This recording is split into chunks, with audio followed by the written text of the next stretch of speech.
A shameful performance by Mbappé in the match against Liverpool. Manchester United is signing a top striker. Ramos becomes a Newcastle player. Ruud van Nistelrooy is the new Leicester manager. We'll discuss these topics and much more today. Are you ready? Then let's begin. Real Madrid suffered a resounding 0-2 defeat to Liverpool, and Kylian Mbappé, the golden boy, seemingly single-handedly brought to the Bernabeu by Florentino Perez, managed to fluff a penalty that could have saved the Los Blancos from utter humiliation. And here's where things get interesting. Imagine Perez sitting in the VIP box, his face contorted in a way that could curdle milk at a distance. Whispers ripple through the crowd. He was the only one who wanted Mbappé. The only one. What a spectacular blunder, eh? But let's take it step by step. Mbappé, this star who cost a king's ransom, has so far resembled a clumsy bear cub more than a predatory jaguar. 9 shots on target, 4 of them penalties. It's like bragging about your coffee-making skills, only to reveal you're just pouring hot water over instant granules. And of course, the grand finale, missing that penalty against Liverpool.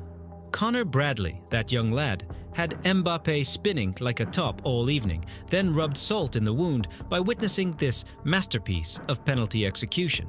Rumour has it that Mbappé has already whined to Ancelotti, "Play me on the left where Vinicius is, I'll shine there." Right, sure, as if rearranging furniture in a burning apartment will save it from the flames.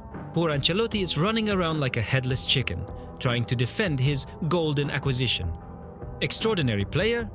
Needs support, love, everything will be fine soon. It sounds like a spell to turn a frog into a princess, but frankly it's more like wishful thinking. Now let's look at Real Madrid as a whole. A cowardly performance, devoid of passion or fire. Liverpool just rolled them around the pitch like children with a ball. Yes, injuries. Yes, squad problems. But for God's sake, to lose like that. It felt like Madrid came to Anfield not to win, but simply to go through the motions. And Mbappé, this saviour, hope, future, turned out to be a pale shadow of himself. A useless element, as some particularly emotional commentators put it. And then, at the end of the match, when fate seemed to offer Mbappé a chance at redemption, a penalty. And what happens? Kelleher, Liverpool's goalkeeper, stands firm. And Mbappé, well, you saw it for yourselves. Disappointment, fiasco, disgrace. So what now? Can Ancelotti revive Mbappé? Is it true that Perez is left alone with his brilliant decision? And most importantly, can Real recover from this humiliation? For now, there are more questions than answers. But one thing is certain. This nightmare at Anfield will haunt Real Madrid for a long time, and perhaps cast doubt on the royal club's ambitions this season. As for Mbappé, he'll have to work very hard to prove he's not just a soap bubble inflated to incredible proportions. Driven by their insatiable thirst for dominance, Real Madrid have set their sights on Liverpool's crown jewel, Trent Alexander-Arnold himself. Can you hear that growing rumble? That's the sound of Reds fans panicking, while the club's management frantically searches for a way out of this precarious situation. According to the ever-present Marca, Real Madrid's bosses aren't just casually observing Trent, they've already held secret talks with Liverpool representatives. Imagine the drama. While the teams were preparing for their on-field clash, the fate of one of English football's brightest talents was being decided behind closed doors. Sensing something amiss, Liverpool themselves contacted Madrid trying to clarify the situation. But it seems the genie is already out of the bottle. The impression is that Real Madrid is acting boldly and aggressively, aiming to secure Trent as early as January. They don't want to wait until the summer when the defender will have only 6 months left on his contract and be free to negotiate with anyone. Los Blancos are prepared to shell out a hefty sum just to bring the Englishman into their ranks. And what about Liverpool? Are they really ready to part ways with their academy graduate, who is not only a talented player, but also a symbol of the club?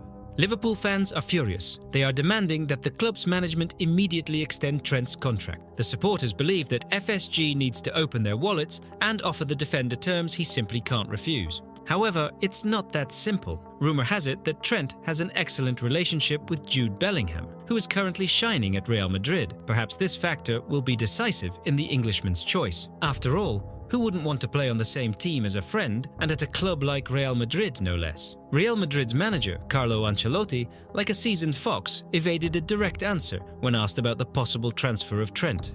"I'm sorry, I can't think about Alexander-Arnold. He's not my player," the Italian stated. Is this a clever ploy to avoid revealing his hand prematurely? Or is Ancelotti genuinely not interested in the Englishman? It's hard to believe, considering how active Real Madrid is in the transfer market. Everyone understands that the decision rests with Trent. He himself must choose where to continue his career. Will he remain loyal to the club where he grew up and achieved all his successes? Or will he be tempted by Real Madrid's offer and the opportunity to play for the most prestigious team in the world?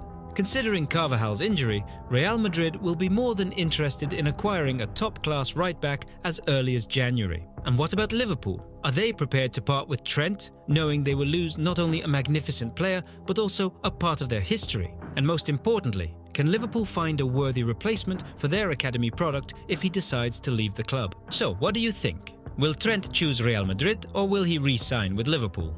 Share your thoughts in the comments. What do you think? Kavica Kvaratskhelia, remember the name. If you're into fast, creative wingers who can slice through defenses like a hot knife through butter, this Georgian sensation is exactly that. He's lighting up Serie A with Napoli, but could a Premier League adventure be on the horizon? According to reports, Manchester United are gearing up to make their move, and things might get interesting. United are ready to offer a 5-year deal worth €9 million per year. That's a massive step up from his current €2 million salary at Napoli. And let's be honest, money talks. Napoli are reportedly only willing to go as high as €6 million. If Kvaratskhelia is eyeing a big payday, Manchester might just be the jackpot. But this isn't just about cash.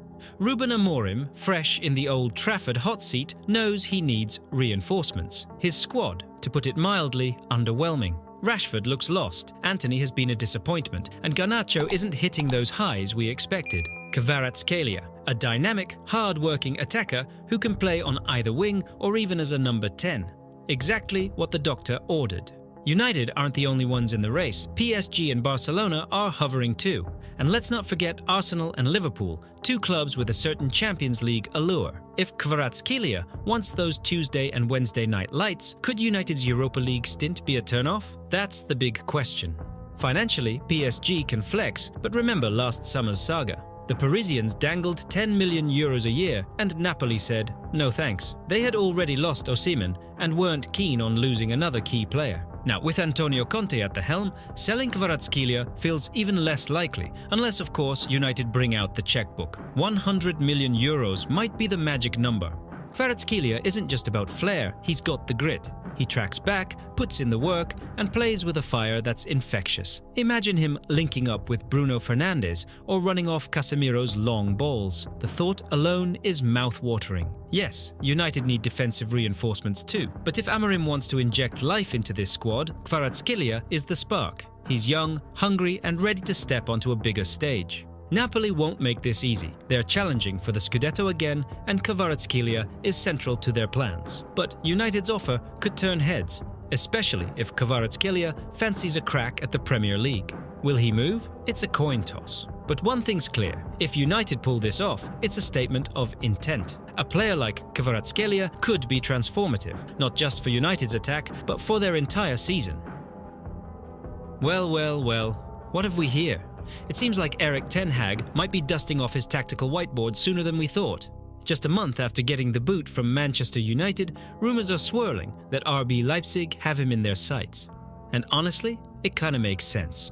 Let's be real, things at Old Trafford didn't exactly go swimmingly for Ten Hag, but before the Man United madness, he was the man at Ajax. Remember that Champions League run in 2019? Pure magic.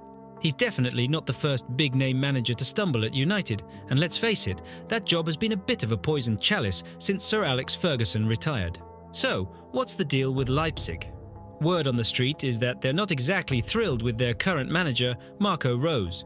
Apparently, the Red Bull higher-ups are itching for a radical shake-up, and Ten Hag, with his track record of building exciting young teams, seems to fit the bill. Plus, let's be honest, Leipzig is a well-run club with a knack for developing top talent, maybe exactly the kind of environment Ten Hag needs to thrive. Now, some United fans might be saying, good riddance, and maybe they have a point. The pressure cooker at Old Trafford is intense, to put it mildly. But let's not forget, Ten Hag did snag the Carabao Cup and the FA Cup during his time there. Not too shabby considering the uphill battle he faced. Personally, I think Ten Hag has a lot to offer. Maybe the Manchester United job just wasn't the right fit. A club like Leipzig, with their attacking style and focus on youth development, could be the perfect place for him to rediscover his mojo. Imagine the possibilities. A fresh start, a talented squad, and a chance to prove his doubters wrong. Of course, this is all speculation for now, but if Leipzig does take the plunge, it could be a game changer. With Ten Hag at the helm, they could easily become a force to be reckoned with in the Bundesliga and beyond. Could this be the start of a beautiful relationship? Only time will tell. So, Leicester City are on the hunt for a new manager after parting ways with Steve Cooper. We all saw that coming, right? Results have been, to put it mildly, underwhelming. But here's the twist. The favourite to take the reins at the King Power Stadium is none other than Ruud van Nistelrooy. Yes, the Ruud van Nistelrooy, former Manchester United and Real Madrid striker, and now a manager on the rise. But is he the right man for the job? First off, let's talk experience. Or seemingly lack thereof, depending on how you look at it. Van Nistelrooy has only had one full season as a head coach, leading PSV. Oh, and there were those 4 games as caretaker manager at Manchester United after Erik ten Hag's departure. But here's the thing. In both roles, he did pretty well. At PSV, he guided the team to a solid second place in the Eredivisie. And at United, well, an unbeaten run as caretaker boss certainly caught a few eyes. Not bad for a rookie manager, right? Before stepping into those big shoes, Van Nistelrooy spent years honing his craft as an assistant and in youth coaching. Much like another manager, Enzo Maresca. Sounds like exactly what Leicester need, considering their current predicament. Van Nistelrooy likes his teams to play an attacking brand of football. Think high pressing, quick transitions, and loads of goals. At PSV, his side scored for fun, and at Manchester United, even during his short caretaker stint, the team looked more dynamic and, dare we say it, fun to watch. And it's not just about the tactics. Players seem to love playing for him. Reports from his time at PSV and United highlight a manager who connects with his players, gets them fired up, and brings out the best in them. Who wouldn't want a bit of that at a club struggling for form and confidence, like Leicester? Leicester are in a tough spot. Relegation isn't just a possibility, it's a real threat. So why would they even consider someone with limited top-level managerial experience? Well, for starters, Van Nistelrooy would be a cheaper option, no compensation fee required, which is a big deal when you're a club like Leicester. Sometimes these bold moves pay off in ways we don't expect. Plus, Van Nistelrooy's appetite for the challenge could be just what the Foxes need. He's hungry, he's ambitious, and he's got something to prove. On the flip side, if things don't work out, well, it could be a short-lived tenure for the Dutchman.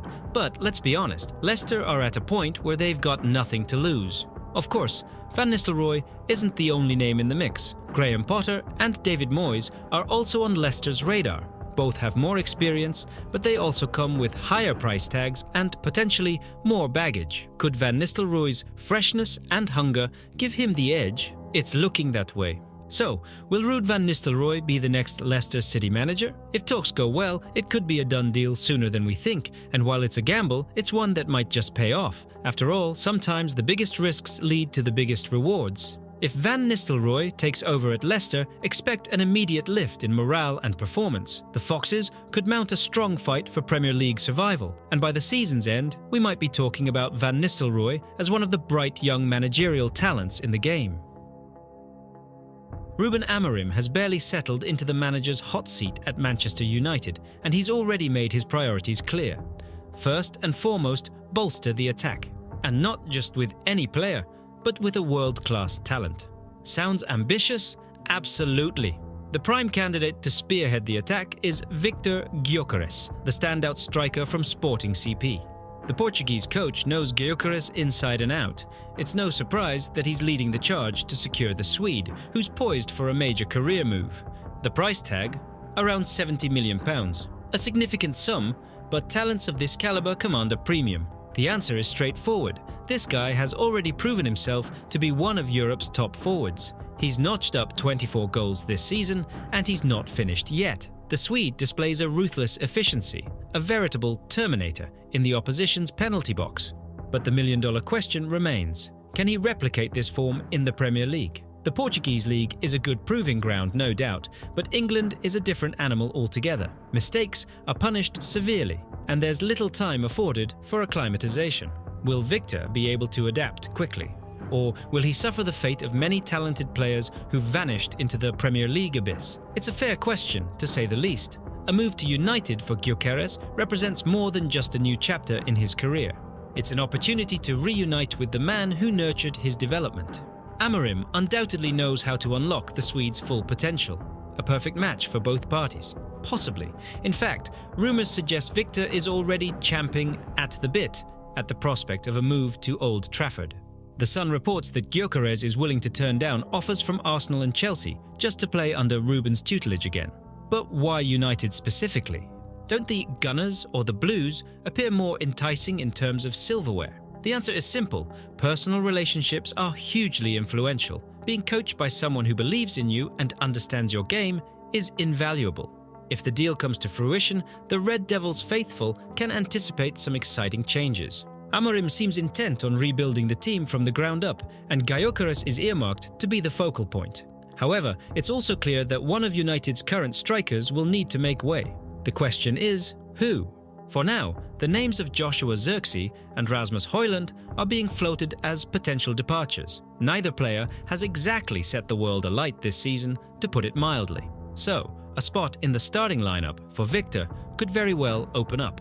£70 million is a substantial amount of money. But in Gyökeres' case, every pound might prove to be well spent. Considering his impressive stats, 67 goals in 69 appearances for Sporting, the risk seems minimal, especially since United currently has a healthy transfer budget at their disposal. Nevertheless, the question lingers, will Amorim be willing to stake so much on this gamble? After all, a failed adaptation by Gyökeres could prove costly for both the manager and the club. The reunion of Amorim and Gyökeres seems quite plausible. But how will the situation unfold? Could one of United's rivals swoop in and hijack the deal for the Swede? It's difficult to say. One thing is certain, this transfer window promises to be full of surprises. Sergio Ramos in the Premier League? Sounds wild, right? But Newcastle United are reportedly serious about making it happen. The Spanish icon, now a free agent, is on the Magpies' radar, and they're ready to offer him a juicy deal, €10 million per season. Not bad for a veteran looking for one last hurrah. Newcastle's defensive issues this season have been hard to ignore. Injuries have plagued their backline, and let's face it, things have looked shaky at times. Ramos could be the perfect fix, even if it's a short-term one.